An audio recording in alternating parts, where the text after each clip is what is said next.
나를 잘 아시는 주님이란 제목으로 하나의 말씀을 전하겠습니다. 사람은 누구나 마음속으로부터 사랑과 인정을 받고 싶어 합니다. 자신을 사랑해주며 알아주고 인정해주기를 원합니다. 남자들은 자기를 알아주는 윗사람을 위해서 충성을 다합니다. 세계적인 심리학자 윌리엄 제임스는 인간성의 가장 심오한 부분이 있는데 그것은 다른 사람으로부터 인정과 칭찬을 받고 싶어하는 욕망이 있다고 말했습니다. 코로나19로 인해 세상이 바뀌고 인간관계도 달라졌습니다. 현대인들은 군중 속에 있지만 외롭고 고독합니다. 쾌락을 추구해보지만 채워주지 않고 허전해 합니다. 겉으로는 웃고 있지만 내 안에 또 다른 나는 울고 있습니다. 생존 경쟁에서 처질까 두려워합니다. 경제적인 압박감이 커갑니다. 불투명한 미래가 암담하고 안정되지 못한 노후가 부담이 됩니다. 맛있는 음식을 먹어도 그때뿐이지 계속 만족은 없습니다. 많은 것을 가지고 누려도 공허합니다. 분주하지만 의미 없는 일에 바쁩니다. 건강을 챙겨보지만 아프고 질병에 걸립니다. 정신적, 육체적으로 지쳐가며 영적으로 고갈되어 갑니다. 여러분은 사랑과 인정을 받고 있습니까? 누군가가 알아주고 계십니까? 사랑도 인정도 받지 못하고 아무도 나를 알아주지 않습니까? 인간은 자신이 사랑도 인정도 받지 못하고 무시와 멸시, 조롱과 비웃음을 당할 때 처절한 비참함을 느낍니다. 대부분의 범죄 뒤에는 상대방에게 자존심을 상하는 말을 듣거나 무시당할 때 발생합니다. 누군가 내 모습 이대로 용납해주고 사랑해준다면 얼마나 좋겠습니까? 나의 아픔과 고통, 눈물, 고민을 공감해줄 수 있다면 살만하지 않겠습니까? 나를 소중하게 가치 있게 여겨준다면 행복하지 않겠습니까?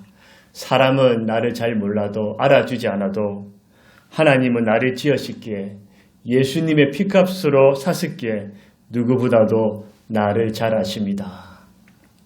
시편 139편은 다윗의 시입니다. 1절에 6절은 전지하신 하나님, 7절에 12절은 충만하신 하나님, 13절에 18절은 전능하신 하나님, 19절에 24절은 악에서 구원을 기도합니다. 주님께서 나를 어떻게 아실까요? 살펴 아십니다.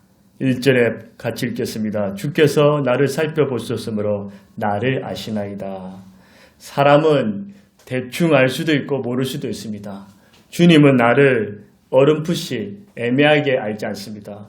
탄광에서 채광 작업을 할 때 진짜 보석을 식별하는 것처럼, 창공에서 먹이를 발견한 독수리처럼, 무리들 중에서 내 자녀를 한눈에 찾듯이 우주 만물과 수많은 사람들 가운데서 당신의 자녀들을 한눈에 아시고 자세하게 세밀하게 아십니다.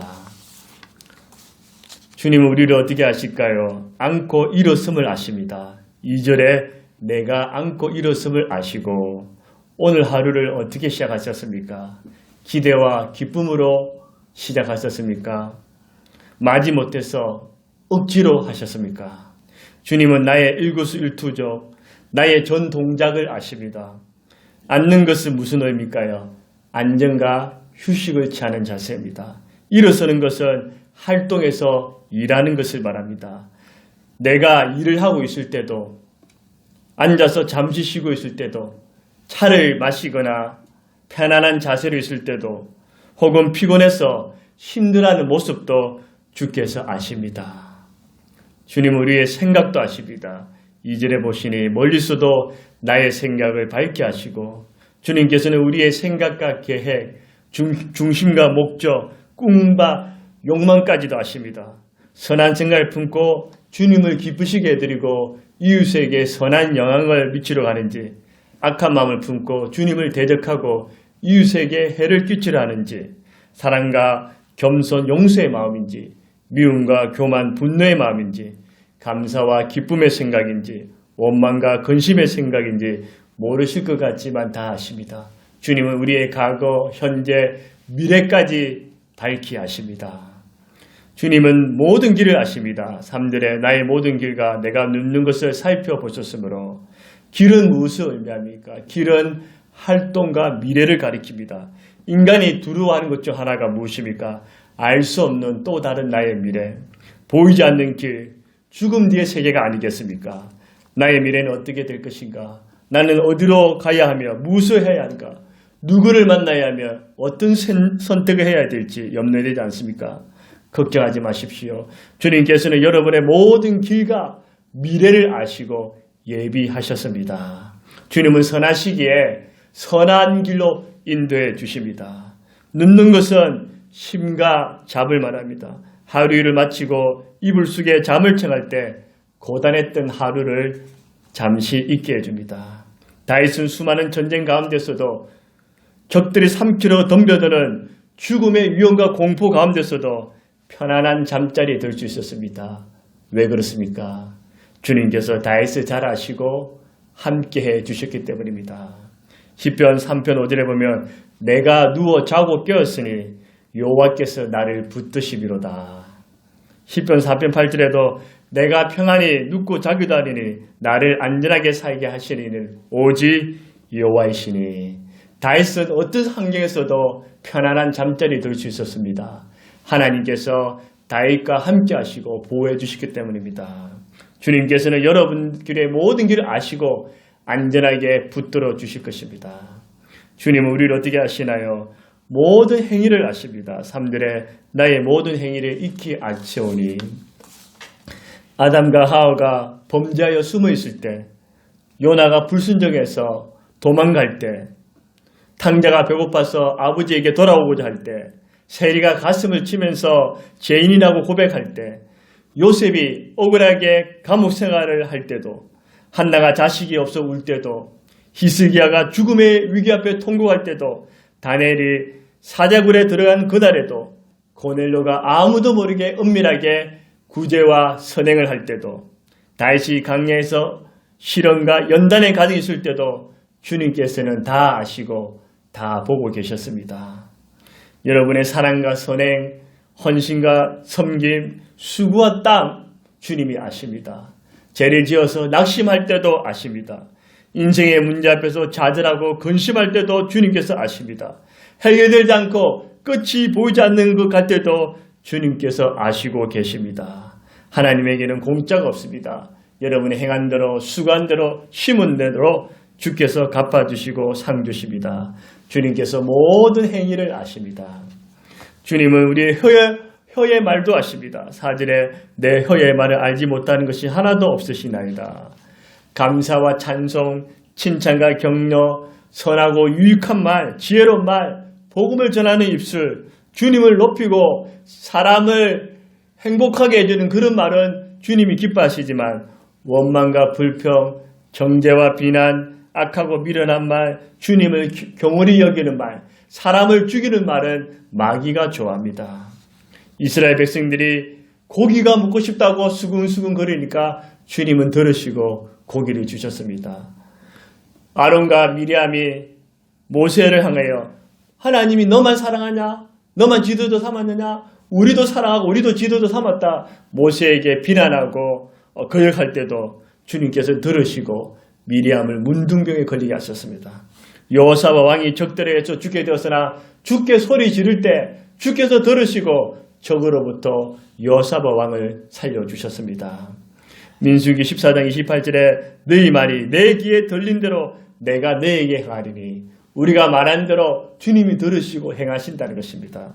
시편 19편 14절에도 여호와여 내 입술의 말과 마음의 묵상이 주님 앞에 연락되기를 원하나이다.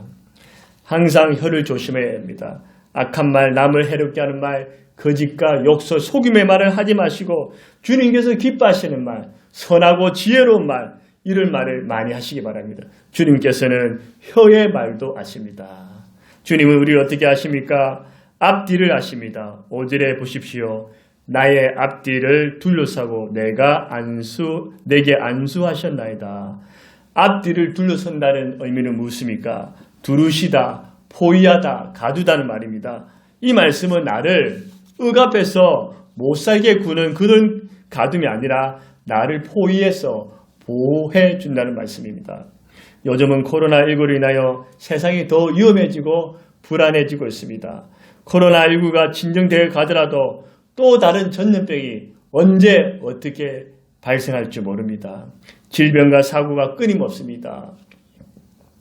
이천 물류 창고에서 불이 나서 38명이 사망하고 10명이나 중상 및 경상을 입었습니다. 이 비극적이고 슬픈 일이 일어날지 누가 알았겠습니까? 범죄와 재난, 재해, 가난과 궁핍, 실직으로 불안정하고 두려워합니다. 안심하고 살기에는 쉽지 않습니다. 제 아무리 잘난 사람이도 하나님이 지켜주지 않으면 한 방에 갈 수 있습니다. 하지만 아이가 걸음을 할 때 넘어질까 걱정하지 않아도 되는 것은 부모가 옆좌우에서 보면서 아이가 넘어지지 않도록 보호해주는 것처럼, 위험의 순간에 달려드는 것처럼 세상 부모와 비교할 수 없는 전지하시고 전능하신 하나님께서 우리를 지켜주십니다. 시편 34편 7절에 여호와의 천사가 주를 경외하는 자를 둘러 진치고 그들을 건지시는도다. 하나님께서 주를 경외하는 자를 홀로 두지 아니하시고 천사들 보내사 위험한 순간에 건져주십니다. 시편 91편 11절에도 그가 너를 위하여 그의 천사들을 명령하사 내 모든 길에서 너를 지키게 하심이라. 하나님께서 천사를 보내사 우리의 모든 길을 지켜주십니다. 시편 121편 7절에도 여호와께서 너를 지켜 모든 환난을 면하게 하시며 또 내 영혼을 지키시려다. 하나님께서 우리의 환난을 면하고 이기게 하시고 또 영혼까지 지켜주십니다. 세상이 아무리 불안하고 어수선해도 난리를 쳐도 공포와 전염병이 몰려와도 경제적인 비참이 쳐들어와도 예수님의 보배된 피로써 구원받은 여러분께는 끄떡도 없습니다. 주님께서 아시고 앞뒤, 좌우, 위아래에서 불꽃 같은 눈으로 보호해 주십니다. 주의 성령이 아시고 끝까지 함께 하십니다. 7절에 보시면 주의 영을 떠나 어디로 가며 주의 앞에서 어디로 피하리까? 주의 영은 삼위체 하나님이십니다. 하나님의 영, 그리스도의 영, 보혜사 성령입니다. 주의 성령은 나를 고와 같이 내버려 두지 아니하시고 항상 내 안에, 내 옆에, 내 위에 계십니다. 요한복음 14장 16절에 내가 아버지께 구하겠으니 그가 또 다른 보혜사를 너희에게 주사 영원토록 너희와 함께 있게 하리니. 보혜사 성령이 영원토록 우리와 함께 하십니다. 하나님이 계시지 않는 곳은 없습니다. 주의 앞에서 피할 길이 없습니다. 우리는 어디를 가나 만유 인력 법칙의 지배를 받는 것처럼 주의 성령의 임재 아래서 사는 것입니다. 주의 성령이 내 곁에서 위로, 변호, 중보, 가르침, 인도해 주십니다. 주의 성령을 떠나서는 살 수가 없습니다. 주의 성령이 우리와 끝까지 함께 하십니다. 8절에 내가 하늘에 올라갈지라도 거기 계시며, 내가 하늘에 올라갈지라도 주님께서 거기 계십니다. 내 영혼이 떠나 육체만이 무덤에 내려가도 주님께서는 거기에도 계십니다. 즉 하늘에도 땅에도 음부에도 주님이 안 계시는 것이 없습니다. 하늘을 타고 구름 위로 올라갈 때 우주선으로 우주 끝까지 갈 수도 있습니다. 하늘 위로 올라간다는 말은 무슨 의미일까요? 내 인생에서 출세와 성공, 기쁨과 행복, 부와 존귀의 자리에 올라가도 젊음, 건강, 힘이 넘칠 때도 사람들에게 칭찬과 존경과 부름을 받아서 잘 나가는 인생, 최고의 경지에 오를 때도 주의 성령이 그때도 나를 아시고 나와 함께 하십니다. 8절에 서울에 내 자리를 펼지라도 거기 계시나이다. 서울은 어딜까요? 죽음, 무덤, 사후의 세계를 의미합니다. 내 삶에서 실패와 낭패, 근심과 걱정, 멸시와 천대, 가난과 빚더미, 실지, 넓고 병들고 쓸쓸할 때도 아무도 나를 알아주지 않고 내 옆에 없어도 동서남북 사방이 막혀있고 폭풍과 비바람이 몰아쳐도 벼랑 끝에 있어도 죽음의 순간까지도 더 이상 내려갈 수 없는 최악의 밑바닥까지 떨어져도 그때도 주의 성령이 아시고 거기서도 나와 함께 하십니다. 9절에 내가 새벽 날개를 치며 바다 끝에 가서 거주할지라도. 저는 경기도 포천에서 공병대로 군복무를 마쳤습니다. 군생활하면서 힘들었던 점이 많이 있었지만 그 중에 하나가 추운 겨울에 야외에서 보초 근무를 쓰거나 혹한기 훈련 때 야간 근무를 쓰는 것이었습니다. 지금은 그렇게 추위를 많이 타지 않지만 그 당시에만 해도 마르고 추위를 무척 탔습니다. 한두 시간이 아니라 어떤 날은 5시간, 어떤 날은 하루 종일 근무를 서면 손, 입, 코, 눈, 귀가 꽁꽁 얼을 것 같았습니다. 밤새도록 근무하면서 저는 주님께 기도했습니다. 주 예수님, 너무 추워요. 얼어 죽을 것 같습니다. 고통스럽습니다. 예수님, 제발 제 몸을 좀 따뜻하게 해주십시오. 예수님, 이 보초 근무 못 쓰겠어요. 이 근무 좀 안 쓰게 해주세요. 예수님, 태양빛을 저에게 비춰주세요. 온몸을 따뜻하게 해주세요. 그렇게 한참이나 밤새도록 주님 앞에 기도했습니다. 그런데 놀라운 일이 일어나기 시작했습니다. 평소보다 훨씬 빨리 저 멀리서 강렬한 태양이 떠오르더니 마침 저에게 밝게 비춰주었습니다. 추위가 점점 물러가더니 제 손과 발, 입과 코, 눈과 귀, 온몸이 조금씩 따뜻해지더니 추위가 싹 사라진 것입니다. 그때 또다시 기도했습니다. 주님, 온 세상을 좀 따뜻하게 해주세요. 춥지 않게 해주세요. 그때 얼마나 강하게 기도했더라면 그때부터 지구온난화 현상이 더 심해진 것 같습니다. 홀로 추위에 벌벌 떨고 있어서 어쩔 줄 몰라 때도 주님은 저를 아시고 혼자 두지 않으셨습니다. 주의 성령이 나를 따뜻하게 해주셨습니다. 뿐만 아니라 주님께서 크신恩寵과 자비를 베풀어 주셔서 더 이상 보초 근무를 쓰지 않게 되었습니다. 독실한 기독교인이신 대대장님께서 저를 좋게 봐주셔서 새벽기도 인도해달라면서 보초 근무를 빼주셨습니다. 할렐루야. 저는 교회에서 히터를 빵빵하게 틀고 기도하면서 따뜻한 겨울을 보낼 수가 있었습니다. 주님은 보잘것없는 저를 아시고 저의 신음과 탄식과 기도도 들으시고 정확하게 응답해 주셨습니다. 여러분, 고통과 괴로움이 극심하십니까? 근심과 걱정이 떠나지 않으십니까? 질병으로 온몸이 아프십니까? 인생의 짐이 무겁습니까? 답답해서 미칠 것만 같습니까?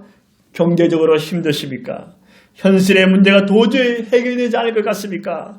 나의 상처, 눈물, 아픔, 외로움, 고독을 사람도 주님도 모른다고 생각하십니까?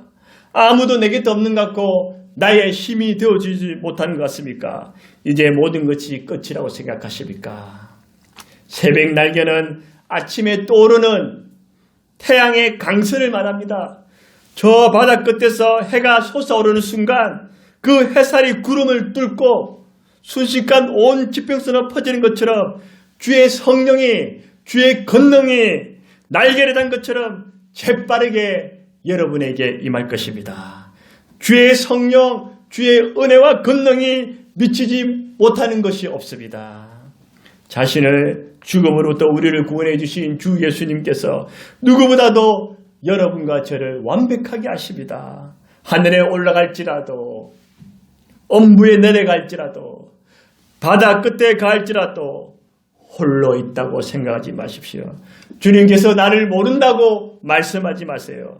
두려워 마세요. 담대하세요. 힘을 내세요. 여러분은 결코 혼자가 아닙니다. 주 예수님께서 주의 성령으로 나를 잘 아시고 주의 성령으로 나와 함께 하십니다. 주 예수님께서 나를 잘 아셔서 권능의 손으로 나를 인도하시고 붙들어 주십니다. 아멘.